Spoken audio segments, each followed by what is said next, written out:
राधा गांव के जमींदार की इकलौती बेटी। माधव उस जमींदार के यहाँ माली का काम करने वाला सरवन का बेटा। बचपन से साथ खेले कूदे और देखते देखते जवानी की दहलीज में कदम रख चुके थे। उनकी वो बचपन की गाढ़ी दोस्ती कब राधा के मन में प्रेम में बदल गई पता ही नहीं चला। माधव के मन में भी राधा के प्रति एक अलग भाव था, पर माधव को अपनी औकात और राधा की हैसियत का अंदाजा था। साथ ही साथ जमींदार जी और माँ जी के अपनेपन और विश्वास को वो ठेस नहीं पहुंचाना चाहता था। जमींदार जी का सारा कारोबार उसकी ही देखभाल में चलता था। जमींदार का पूरा भरोसा था उस पर। बहुत एहसान थे दोनों के माधव पर, बिल्कुल अपनों की तरह मानते थे उसे। इसलिए वो राधा की भावनाओं को समझकर भी अनजान बनने की कोशिश करता रहता और ना चाहते हुए भी अपने जज्बातों पर पत्थर रखकर वो राधा से एक दूरी बनाकर रखने लगा।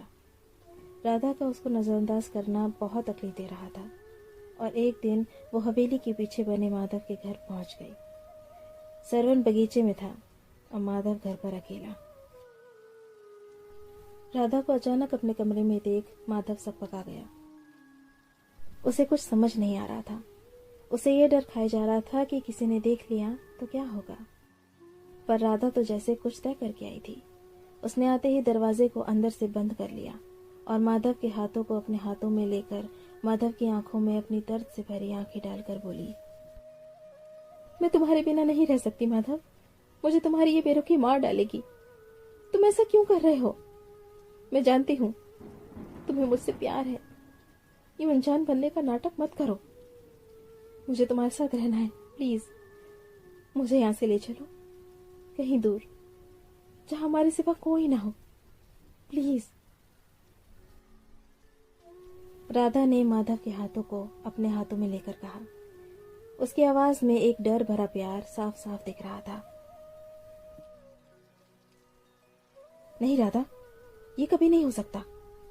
तुम ठहरी हमारे माई बाप जमींदार जी की बेटी और मैं, बचपन की बात कुछ और थी, पर अब तुम्हारा इस तरह यहाँ आना ठीक नहीं है।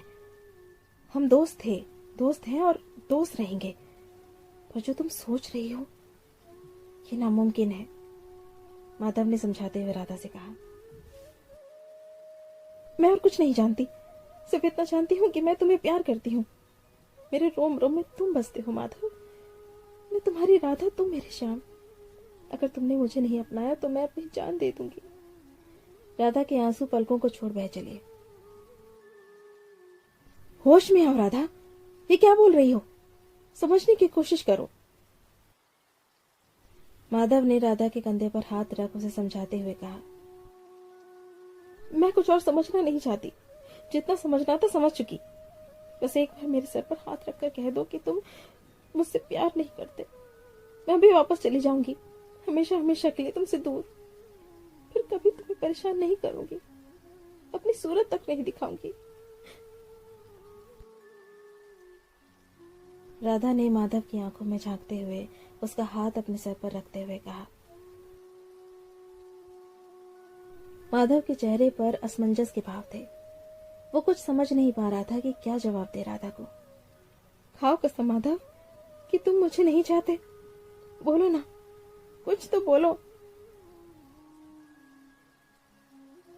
राधा की नजरों में विनती और सवाल दोनों ही थे। माधव उसकी नजरों का सामना नहीं कर पा रहा था। उसके दिमाग पर दिल की भावनाएं हावी हो चुकी थी। उसने धीरे से कहा, हाँ, मैं भी तुम्हें प्यार करता हूं, पर इस रिश्ते का कोई भविष्य नहीं। ओह माधव, मैं जानती थी कि तुम भी मुझे प्यार करते हो।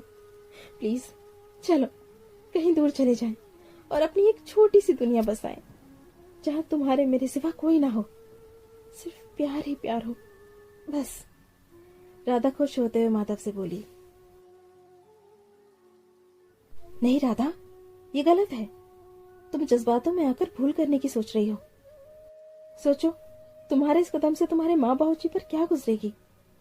माँ ने 9 माह तुम्हें अपनी कोख में पाला है। बाबूजी ने बड़े ही दुलार से तुम्हें पाल पोस कर बड़ा किया, काबिल बनाया। तुमने जो चाहा तुम्हें ला कर दिया। न जाने कितने अरमान होंगे उनके, क्या क्या सपने संजो रखे होंगे तुम्हारी माँ ने तुम्हारे लिए। अपने बाबूजी का गुरूर हो तुम, माँ की ममता हो। कुछ सालों के बने इस रिश्ते के लिए क्या बरसों पुराने बंधन को तोड़ देना उचित है? माँ बाप के गर्भ से तने हुए सर को शर्मिंदगी के बोझ से झुका देना सही है? समाज में सरेआम उनकी मान मर्यादा को मिट्टी में मिलाना ठीक है? ताउम्र उन दोनों को समाज के ताने सुनने को छोड़ देना जायज है? अगर हम अपने खुशी और स्वार्थ के लिए कहीं भाग चलते हैं तो क्या हमारे माँ बाप शर्म को लेकर जिंदा रह पाएंगे? जरा सोच कर देखो राधा। हम दोनों एक दूसरे को बचपन से जानते हैं, साथ खेले कूदे, साथ साथ बड़े हुए। मुझ जैसे गरीब को बाबूजी और माँ जी से सगे माँ बाप जैसा प्यार मिला। उन्होंने कभी भी मुझे एक माली का बेटा होने का एहसास नहीं होने दिया। आज भी मैं हवेली में बेधड़क कहीं भी आ जा सकता हूँ, यहाँ तक कि तुम्हारे साथ भी कहीं भी चल सकता हूँ। वो सिर्फ इसलिए कि उन्हें मुझ पर उतना ही भरोसा है जितना तुम पर। क्या इस विश्वास की डोर को एक झटके में तोड़ देना तुम्हें गलत नहीं लगता राधा? राधा बड़ी हैरत से उसकी बातों को सुन रही थी, पर जवाब नहीं सूझ रहा था उसे। और हमारा प्यार माधव, क्या उसकी कोई कीमत नहीं? क्या हमारी खुशियों का कोई मोल नहीं? राधा ने सवाल किया। राधा, इस जहां में ऐसी अनगिनत प्रेम कहानियां हैं जिनका अंत हमेशा खुशनुमा रहा हो, ऐसा जरूरी नहीं। कुछ तो बहुत ही दुखद मोड़ पर आकर अपना दम तोड़ बैठी, और कुछ आज भी उसी खूबसूरती के साथ जिंदा है। भले ही उसके प्रेम पक्षी एक दूसरे से कभी मिल न पाए, फिर भी उन दोनों का प्रेम उनकी धड़कनों में धड़कता है। वो दूर रहकर भी एक दूसरे के पास होते हैं हमेशा। वैसे ही हमारा प्यार भी एक दूसरे के लिए हमेशा रहेगा, जो हम दोनों के दिल में धड़कन की तरह धड़कता रहेगा, लहू बन के नसों में बहता रहेगा, अंतिम सांस तक सांस बनकर चलता रहेगा। हम कहीं भी रहें और एक दूसरे की मौजूदगी का एहसास हमेशा अपने आस पास पाएंगे। प्यार भी तो एक एहसास ही है ना राधा?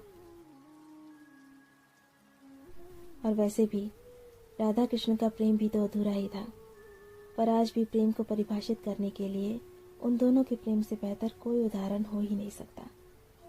और तुमने ही तो कहा है कि तुम मेरी राधा और मैं तुम्हारा श्याम, तो उनके जैसा ही प्यार अपना भी तो होना चाहिए ना? माधव ने बड़े प्यार से राधा की नजरों में झांकते हुए कहा। राधा किंग कर्तव्य विमूढ़ सी माधव के चेहरे को देखती रह गई। उसकी नजरों में प्यार के साथ साथ माधव के लिए अगाध श्रद्धा उमड़ आई थी। उसने झुककर माधव के पैर छू लिए।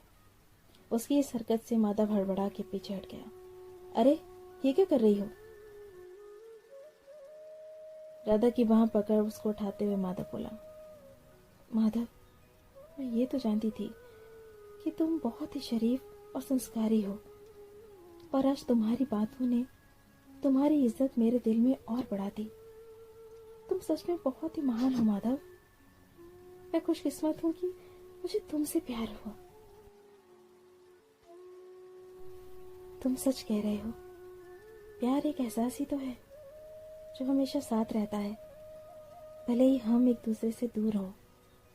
अपने माँ बाप को दुखी करके हम कैसे खुश रह सकते हैं? मुझे माफ करना माधव, मैं जज्बातों के भंडार में उलझ के स्वार्थी हो गई थी। मुझे अपनी खुशी के अलावा कुछ दिख ही नहीं रहा था, पर तुमने मुझे सच्चाई का आईना दिखाकर जिंदगी भर के अपराध बोध से बचा लिया। हर बार की तरह आज भी एक आखिरी एहसान और कर दो माधव, फिर मैं चली जाऊंगी तुमसे दूर, हमेशा हमेशा के लिए। तुम कह के तो देखो राधा, इसमें एहसान कैसा और कहाँ जाने की बात कर रही हो तुम? आगे की पढ़ाई के लिए बाबूजी मुझे अमेरिका भेजना चाहते हैं, पर तुमसे दूर जाने के डर से मैंने मना कर दिया था। पर अब मैं जाना चाहती हूँ, क्योंकि मुझे डर है कि अगर मैं यहाँ रही तो तुम्हें देख अपने आप को शायद रोक ना पाऊँ, इसलिए मेरा चले जाना ही बेहतर है। और वैसे भी वहां मैं अकेली कहाँ होंगी? तुम्हारे प्यार का एहसास तो साथ रहेगा ना हमेशा। राधा ने डबडबाई आंखों से माधव से कहा। नहीं राधा, तुम क्यों जाओगी? मैं ही चला जाता हूँ। मैंने तो पहले ही जाने का फैसला ले लिया था। सोचा है कि शहर जाकर कुछ काम कर लूंगा, कुछ पैसे जमा करके अपने बापू को भी बुला लूंगा। उनका और कौन है मेरे सिवा। तुम्हारी यादों के सहारे सारा जीवन कट जाएगा। बस मेरे होठों पे इतनी ही दुआ होगी कि तुम जहां भी रहो खुश रहो। बस इतना ही अरमान है मेरा।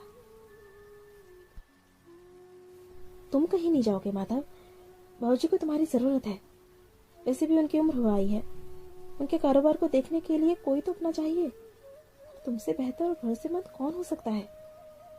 बाबूजी भी तुम्हें अपने सगों से ज्यादा मानते हैं। मेरी बात मान लो और यहीं रहो प्लीज। मुझे भी बाबूजी की चिंता नहीं रहेगी, क्योंकि यहाँ उनके साथ माधव होगा, मेरा माधव।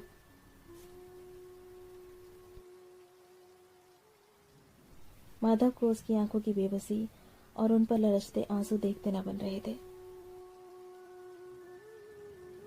सच तो ये था कि रो तो वो भी रहा था, पर अपने आंसुओं को उसने अपने दिल में कहीं दबा रखा था। वो राधा को और कमजोर नहीं पड़ने देना चाहता था। ठीक है राधा, जैसा तुम चाहती हो वैसा ही होगा, माधव ने उसके हाथों को अपने हाथों में लेते हुए जवाब दिया। राधा उससे लता के मानिंद लिपट गई, मानो वो उसमें समा जाना चाहती हो। माधव ने भी उसे अपनी बाहों में भर लिया, क्योंकि उन दोनों को पता था कि ये शायद उन दोनों की आखिरी मुलाकात हो। राधा के आंसू की नमी माधव को अपनी पलकों पर महसूस हो रही थी, और ना लाख चाहते हुए भी उन दोनों के अश्कों ने पलकों का दामन छोड़ दिया। वक्त थम सा गया। कुछ था तो सिर्फ एहसास उन दोनों के प्यार का।